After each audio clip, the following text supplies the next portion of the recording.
ऐसा कहा जाता है कि महाभारत में अश्वत्थामा ने जो ब्रह्मास्त्र छोड़ा था वही पहला परमाणु बम था।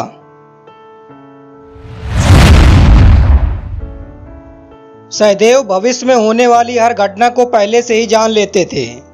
वे जानते थे कि महाभारत होने वाली है और कौन किसको मारेगा, लेकिन भगवान कृष्ण ने उसे श्राप दिया था कि अगर वह इस बारे में लोगों को बताएगा तो उसकी मृत्यु हो जाएगी।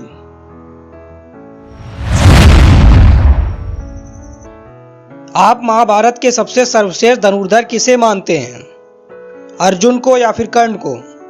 पर आपकी जानकारी के लिए मैं आपको बता दूं कि घटोत्कच का पुत्र बर्बरीक दुनिया का सबसे सर्वश्रेष्ठ धनुर्धर था। उसके पास ऐसे 3 बाण थे जिसके बल पर वह कौरवों और पांडवों की पूरी सेना को अकेले ही समाप्त कर सकता था।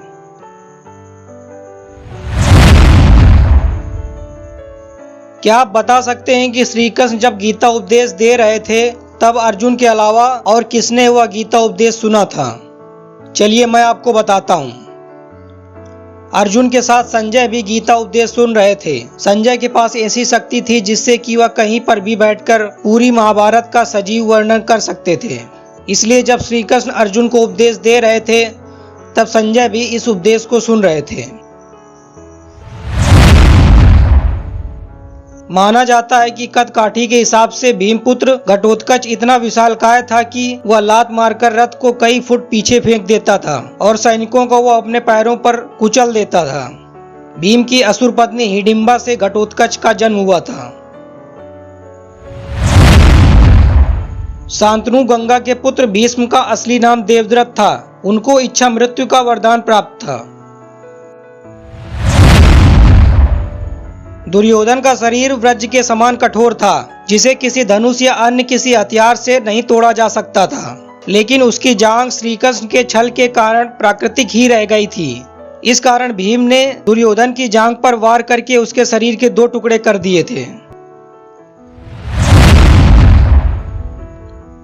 जरासंध का शरीर 2 टुकड़ों में करने के बाद भी अपने आप फिर से जुड़ जाता था। तब श्री कृष्ण ने भीम को इशारों में समझाया कि 2 टुकड़ों में करने के बाद जरासंध के शरीर के दोनों टुकड़ों को विपरीत दिशा में फेंक दिया जाए, जिससे कि वे कभी दोबारा न जुड़ पाएं।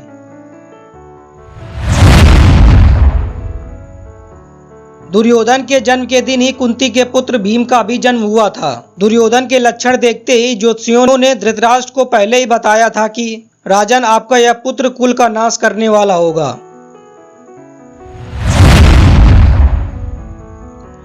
महाभारत के युद्ध के समाप्त होने के बाद कौरवों की तरफ से केवल 3 और पांडवों की तरफ से केवल 15 यानी टोटल 18 योद्धा ही जीवित बचे थे। वीडियो के बारे में कमेंट सेक्शन में अपनी राय जरूर दें और हमारे चैनल को अभी सब्सक्राइब करें। धन्यवाद।